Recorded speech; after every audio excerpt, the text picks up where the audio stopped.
Hi everybody, and welcome to a special bonus episode of Wild Wild Podcast. So for this episode, I'd managed to get an interview with Luigi Cozzi, and this has been, well, long-term listeners will know that I asked Luigi about this back in June last year, but then I was waiting till we did our Luigi Cozzi season, and then that dragged on quite a lot because what I just did. So finally started emailing Luigi, and we came down to doing it. So today I had it all ready to go.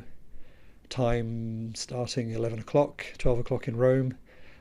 I'm doing this at work, and I'd had to find an empty room and set up a webcam and a microphone. I'd got it all set up, got everything ready, and then for whatever reason Luigi didn't turn up. So I waited about 15 minutes. I emailed him, and eventually I waited and thought, oh, maybe something's happened and we'll arrange it for another day. So I put all the equipment away, left this little room, went back to my office, which is a shared office, which I couldn't do it there. And the first thing that popped up on my email was, Profundo Rosso store has entered your Zoom room. I'm like, oh no. So I had to quickly run back, find the webcam, find the microphone, find the headphones that I just put away, plug it all back in this little room, and log in. And so it was a bit of a messy start. So Luigi was then waiting for me, which is funny. So anyway, so that's why you'll hear at the beginning of the interview, I don't do a proper welcome. I just kind of dive straight in because I'm aware of time and everything like that. But he was very generous with his time. He's very funny and gave lots of great answers. The sound quality is not fabulous because he's just on his laptop in the store. I will include some clips. There's at least one or two video clips that I'll take from the recording and put on our social media feeds if you want to see.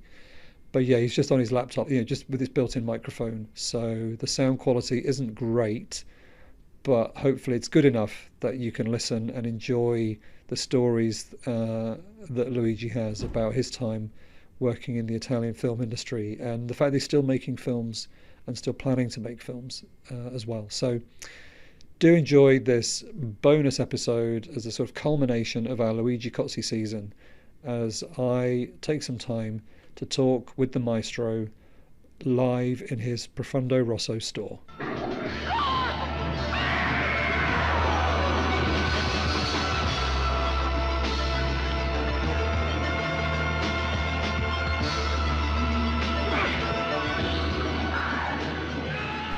Well, this is very exciting. Thank you so much for doing this. How are you? Fine. Good, good. How are things at the store? I wanted to ask you about the Profundo Rosso store because you've been running that now for many years. Yeah, it's 33 years.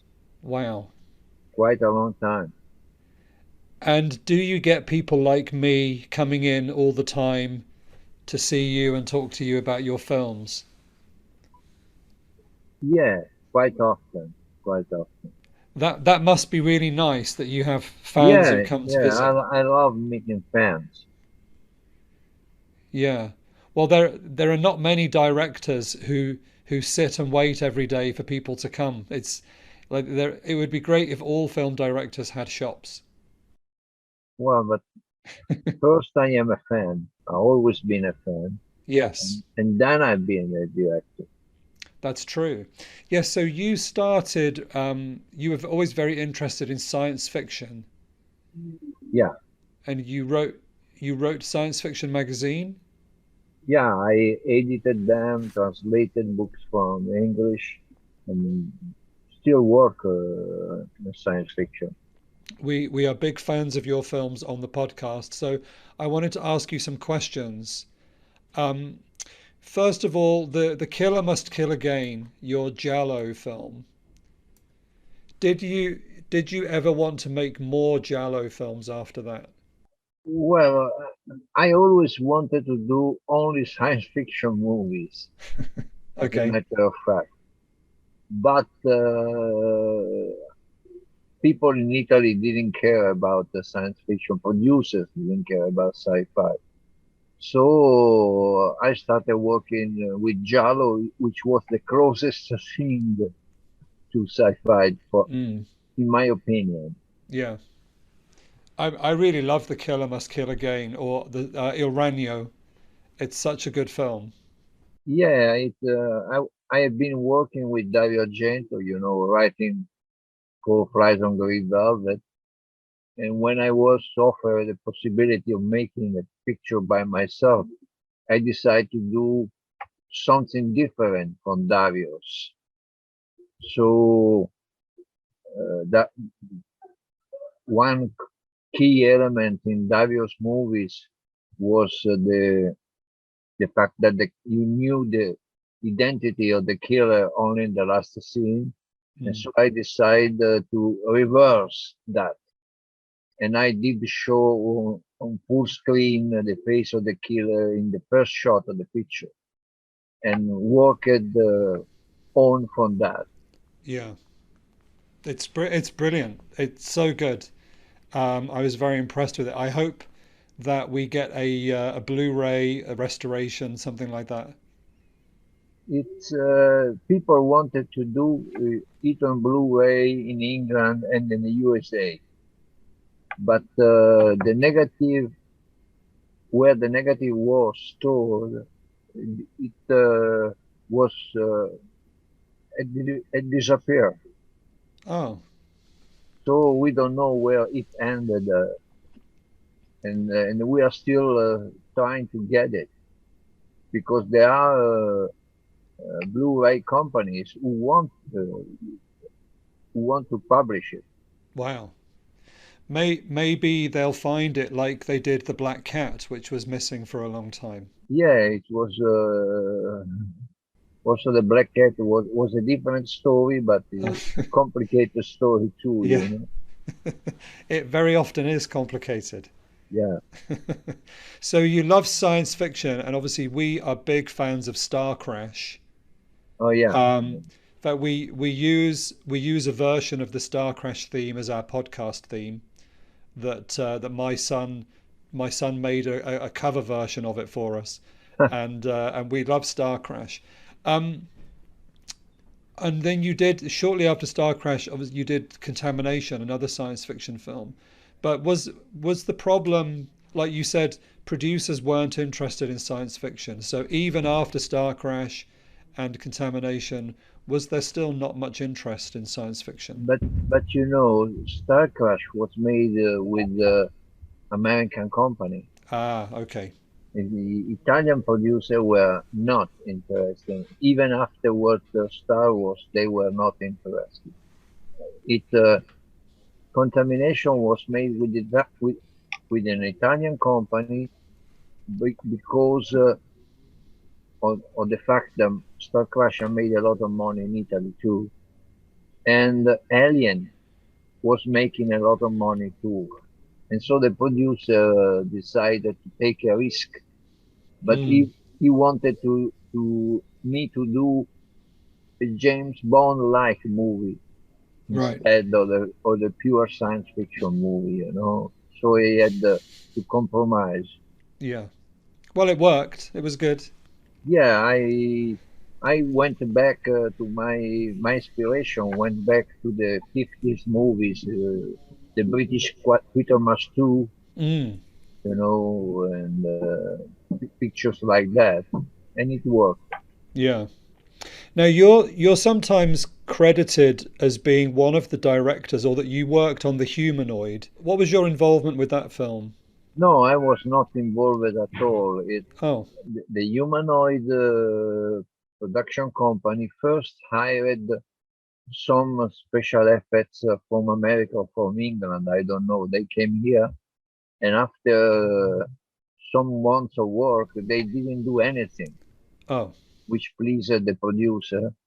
So the producer was in big problem difficulty, and American International Pictures, Sam Harcourt, who was partnering on the humanoid, said, why don't you get the same people who did the effects for Starcrash? They are Italians. So they went and hired my crew. Okay. Not me. Not me. Right. Okay. Yeah. But your footage from Starcrash was used in a film which is known as Starcrash II or Escape from Galaxy 3. Did you ever see that film? Yeah. That was made by the executive producer of Starcrash. Right. He was convinced that using the same shots, space shot, the same shot, he could do a similar movie. And but I told him, we were friends, but I told him, you are crazy. If you don't do more effects in the way I did them, you will face a disaster. And as a matter of fact, they faced a disaster. You know, the picture was released and was a total flop. So they shot other material, sexy material, hard things, and put it on the red light cinema theater. Oh, And right. it was a disaster even there.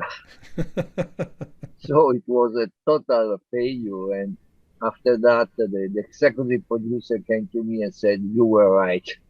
I should have listened to you. But what did you think of it? Did you mind them using your footage? I was not in control of it, you know. I didn't see it. I didn't care about it. Okay. I just told them that they were going to face a disaster, and they did. The American woman who stars in that film, Sherry Buchanan, I tracked her down recently. She lives in Rome now. She was, I think she was one of the Amazon in my picture, in Starcrash. Oh, right. I think she was on one of the Amazon Okay. girls. Yeah. Yeah. Yeah. It's a very funny film, but it is. Yeah, you're right. It is a disaster. Let's quickly. I want to talk about Hercules, and Hercules and Hercules 2. What was Lou Ferrigno like to work with? He seems like he was having a good time. He did have a good time. He was quite filled with enthusiasm. Actually, it was him who decided to do Hercules. Right. Canon offered him a contract for 2 movies, and he accepted in providing that one of the two was Hercules, because as a kid he loved Steve Reeves in the first Italian Hercules, Mm. and he wanted to show himself how Hercules too. And you managed to make the films quite science fiction, like fantasy and science fiction. Of course, Yeah. because you know Canon hired me because I made Starcrash, which made a lot of money in the USA, and so they expected me to do something like that. Mm. But it was my own decision to do a science fantasy Hercules, you know. Yeah. Yeah, well, it works very well, and it ties in with a little bit with the Superman films, I think. Yeah, it's I was sure that a picture like that worked well with American audience. It did a small fortune in the USA. Yeah, that's good.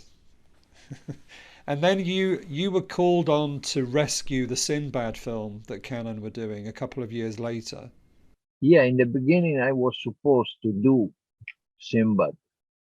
I wrote a screen treatment which was approved, and then they asked me to write the screenplay. I wrote the screenplay, and I was supposed to direct the movie. But then Canon changed their plans, moved the project ahead, you know, and I had to find another work, Right. and I did. And when they were ready to do it again, I was busy. And also they partnered with some Italian producer who didn't know me and didn't like me, and they decided to do it in different as a vehicle for TV. Right. Any of them knew that Harryhausen and Sinbad had made millions. They were ignorant. My Sinbad screenplay was exactly in the Harryhausen vein, with a lot of stop motion, with a lot of effects. And when they had this script, they decided to take away all the effects and do it old-fashioned, with just with fights, which nobody cares in the audience. That's my opinion. That was Yeah. my opinion, and that's what's happening. But not even the audience did not like that. The producers, Goran and Grobot, when they saw the picture, they hated it and shelved it and decided not to release it for two Wow. years. Right. So then you came in and you directed some of that film in the end, or have I got that wrong? Well, what happened was the picture was still lying on the shelves, almost forgotten. Then I happened to meet her casually, occasionally, just go on and the chief of Italian canon. And when they saw me, one or the two said, "Hey, listen, Luigi, but if we propose you to work again on Sinbad, would you do it?" I said, "But you already made it." And they said, "Yes, yes, but we hated it.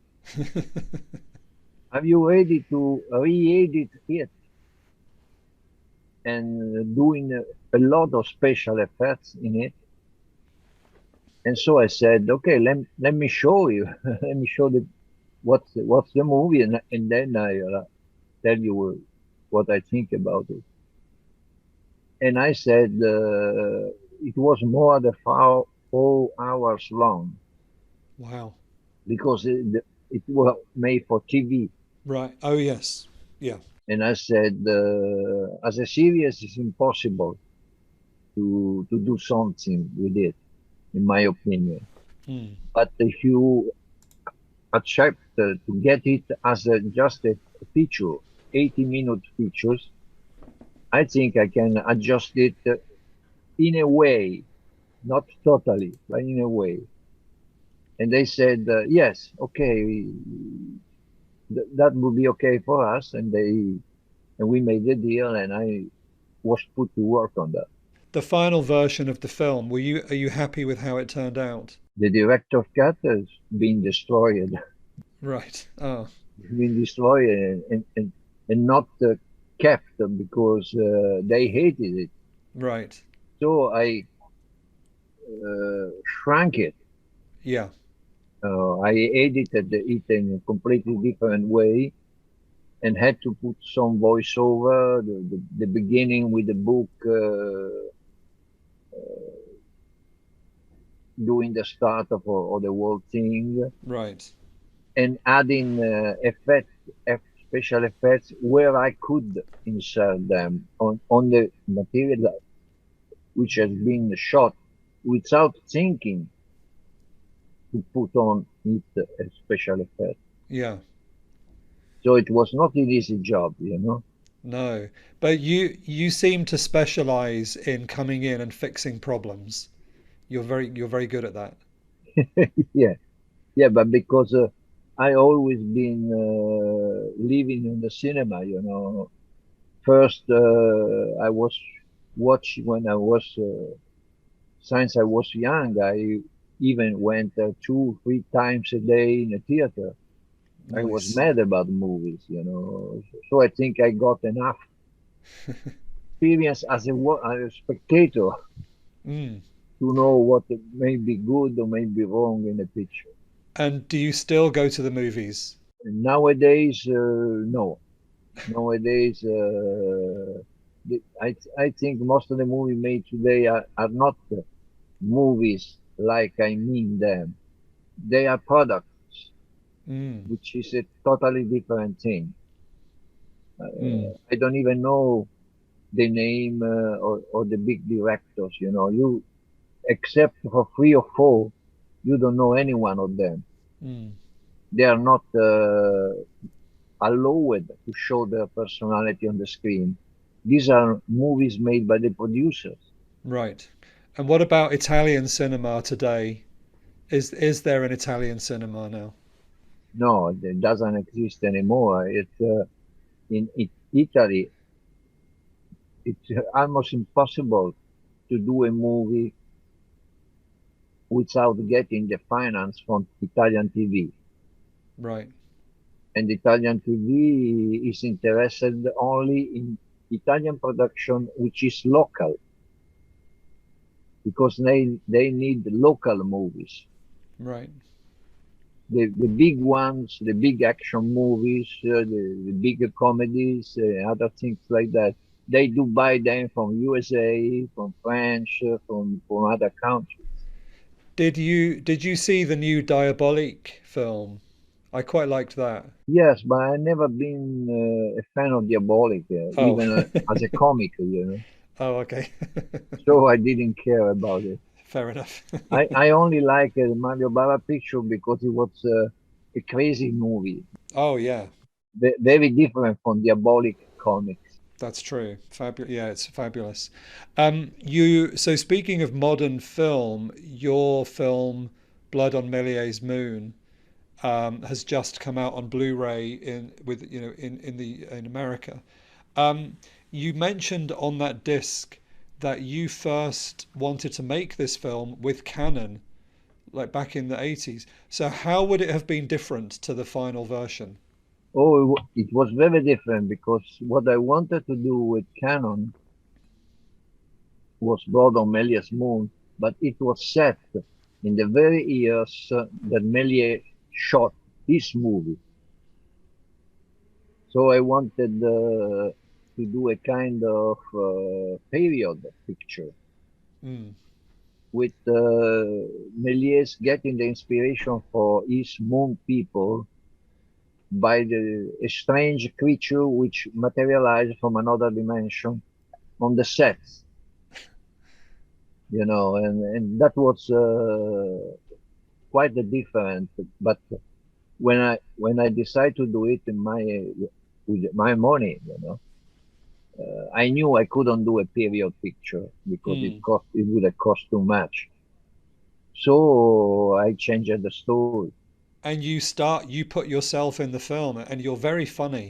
Yeah, yeah. It's yeah, it depends on the way I shot it because I decide not to shoot it every day. When you do a picture, you say 6 weeks of work Mm. altogether. I decided not to do that. I decided we shoot 2 days here in this place. Then 3 months afterward, we shot another day in another place. And so I took about 2 years to do Wow. the movie. And obviously, I knew I couldn't get an actor at my disposal for 2 years. So I decided I'll do it myself. Yeah. Oh, it's very funny. I like your bow tie that you wear. It's a good look. I try to get fun of me. Yeah. But you have made more recently your film I haven't seen, La Battaglia di Roma. Yeah, Uh, it's that's a a period. Is that docu-fiction. so? Is that a period film?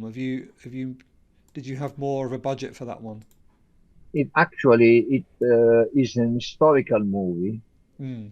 which tells what happened in 2 centuries ago in because Rome was the first city which created a constitution, which is the basis of the Italian constitution of today. And I did work it actually all is historical, mixing special effects, animation, stop motion, every kind of special effects, plus short pieces in period costumes. Yeah. So it's a very experimental movie in the way Hercules 2 was experimental too, because I like to experiment. Yeah. And is there any chance that we will get to see that film? Do you think it will get some kind of a release that we could see? It's I don't know. I don't know. I because it's uh, it's an episode of the Italian history, you know. Right. So, it's very difficult that abroad Yeah, that's some true. company may be interested into showing it, even if it's a good movie. There is a lot of action in it, Right. but it's very difficult. It's like I wrote Dario Argento's 5 Days, which is another historical episode of the same period, because the period which I'm talking about started with the revolution in Milan, which is told in the 5 days by Dario Argento, and ended with the siege of Rome some months later, Okay. which is the story I tell in this Battle of Rome. Right. So it's like a sequel. Yeah, Okay. it's a historical sequel. Right. And it could people buy a copy in Profundo Rosso? Do you have the film there? I'm trying to do with a Blu-ray company here in it Okay. a special Blu-ray or DVD edition of 5 days, Dario Argento 5 days, Mm. plus my Oh, okay. docu-fiction, two movies Yeah. Oh, on a single box. that's a great idea. Also, just well, we're coming to an end, I think, but on the IMDb it says that you're making a new version of your Dario Argento documentary called Il Museo degli Orrori di Dario Argento. Yeah, I've already made it. Right. Okay. So is that a documentary about Profondo Rosso, the store, and the museum? Yeah, in the museum, and it shows some behind the scenes Okay. of Dario Argento movies, which are inside the museum. Right. I love the museum. I've been down there, I think, 3 times. It's really fun, and that was what I enjoyed seeing the museum in Blood on Méliès Moon. You have scenes down there as well. Is it was it a wine cellar or something? It seems very old down there. Yes, very old. This building was built in the 20s of the last century, Right. and where the store is now with these dungeons, actually was a store which sold coal. Okay. Coal in that time they did use coal to heat houses and apartments, you know. Right. And so every cell of the museum was actually a cell filled with coal. Okay. Came and bought it and brought it Ah, away. wow. It's very atmospheric down there. It's really great. I recommend if anyone is ever coming to Rome, they have to visit. Could I just ask you finally about your friendship? So we've obviously everyone knows about your friendship with Dario Argento, but you were also friends with many other Italian directors as well. And one of my favorites is Antonio Margheriti. And did you know him well? Yeah, yeah, yeah. I was very very friendly with him. You know, I knew him in the mid of the 60s. Oh wow. when I was a journalist and I wanted to interview him. And when I came to Rome, I went back to him, and he asked me to write something, some story for this, because he wanted, at about the year 70, just the 70, he was going to do a picture with Dean Jones, the Walt Disney, the love bug Yes. main character, Uh-huh. and he hoped to turn it into a big hit and to be able to produce movies. He wanted to start a kind of fantasy factory. Right. So to me, he asked to write him a story, and I did write him a story. He liked it, and was willing to do it soon after this. He finished shooting the Dean Jones movie, you know. But what Right. happened was that the Dean Jones movies was a disaster at the box office. There's Mr. Super Invisible. Yeah, Yeah. that was a total disaster, Mm. and he had a lot of problems, money problems.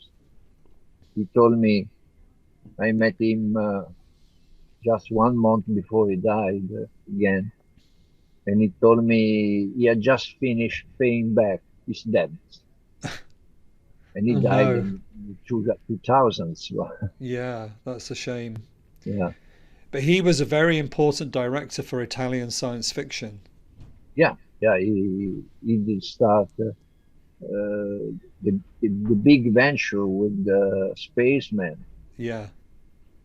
That was a very daring move for his time. He Mm. loved that kind of thing. He was very good at working with models and miniatures. Yeah. Yeah, it was fabulous. Can I ask you, thank you so much for doing this. Can I ask you finally, are you making any more films now? Do you have something that you're planning to do next? W- Well, I was willing to do it. After Blood on Méliès Moon, I've done the Little Wizard of Oz. Yeah. That was not an original idea by mine. They offered me to do a movie in a school Right. with children, and so and so I had to find out something which could fit Yeah. that proposal, and I did that one. And after that, I done the Battle of Rome, and after that, COVID came, Mm. so everything was blocked for a couple of years. Yeah. And I would like to do something, but it's very difficult to be original. Yes. I always want to change, not to repeat myself. Mm. If you see my filmography, you see that I've done a lot of genres Yeah. in my way, own way, but a lot of genres. And now I'm finding it difficult to find something which I have not done before, you know. Mm. I could do a Western, but a Western now don't make sense to make a Western, you know. Yeah. So I'm looking for a right idea. I have a few ideas, but they haven't grown enough Yeah. from a story to convince me to work into it. So I don't know. Well, I'm sure whatever it turns out to be, it will be something that will be worth us, be worth watching, something we can look forward to, whatever it is. I thank you for this word, but this is what I want to do every time I start working on a movie, you know, to do Yeah. something different from what has been done before in that kind of movie. Hmm. Yeah. Well, good luck. Okay, thank you. Well, thank you so much for agreeing to do this interview. And if anyone's listening who hasn't been to Rome, you must go to Rome and go and visit Profundo Rosso. It's like a pilgrimage. Everyone has to go, and you can buy books and DVDs and Blu-rays and T-shirts. You can meet Luigi. You can go downstairs into the museum. It's a must visit. Okay, I wait Okay. for you all. Yeah. Well, grazie mille, Luigi. Grazie a voi, grazie a voi.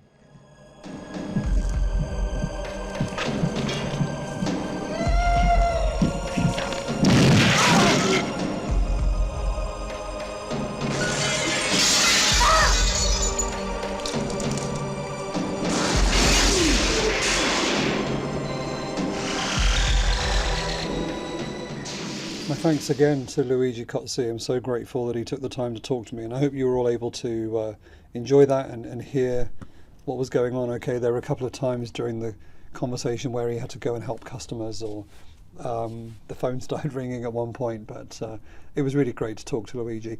After we'd had that conversation, he sent me a couple of emails, which I just wanted to read to you, which just reinforced to me how he's the nicest man alive.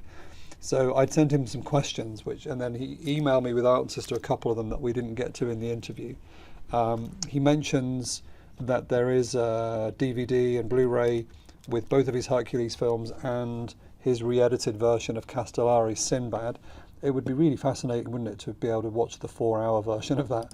But he said that's lost. So anyway, he also emailed me to say the best cinematographer that he's ever worked with is Pasquale Recchini, who did Black Cat in 1989 and the Argento TV series Turno di Notte, or Night Shift, in 1987.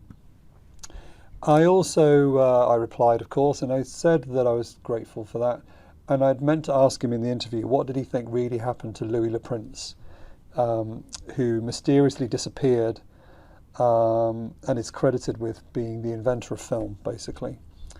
And this is part of his story in Blood on Méliès Moon. So he replied to say, I read an article a few years ago on an Italian leading newspaper about the Le Prince mystery. If you look up his name on Google now, you'll find other articles about this man, his invention, his mysterious disappearance, and the murder of his own son. It seems that Le Prince, after leaving to go to Paris, where he never arrived, had already booked a ship to New York in order to prove in the New York Tribunal that his invention had been patented before Thomas Edison had patented his own similar camera projector. This meant that Edison had no right to claim a percentage on every movie made in America. So it was $1 million worth trial. There are strong suspicions that Edison did not want Le Prince to reach New York. Years later, Le Prince's son went to New York, investigating about the death of his father. In his last letter to his mother, he wrote he was soon going to get the final truth about the murder of his father, but a few days later he was found dead, killed by a gunshot. His murderer has never been found. So Edison could go on earning millions of dollars, and the Lumiere brothers were considered the inventors of cinema, while the incredible story of Le Prince had almost been totally forgotten. Which, that would make for a pretty great story, wouldn't it, in a film? Maybe Luigi's next movie could tackle that one. Anyway, so I just wanted to mention that as a postscript to the interview, that he did contact me and we had a brief conversation. But again, thank you so much to Luigi Cozzi, Lewis Coates, for taking the time to talk to the Wild Wild podcast, and thank you for listening. We'll be back with a next episode in our post-apocalypse season soon. If you want to contact us, all our contact details are in the show notes. We're on Twitter, we're on email, all that stuff. Instagram as well. But anyway, right, I've been Adrian. Thank you for listening.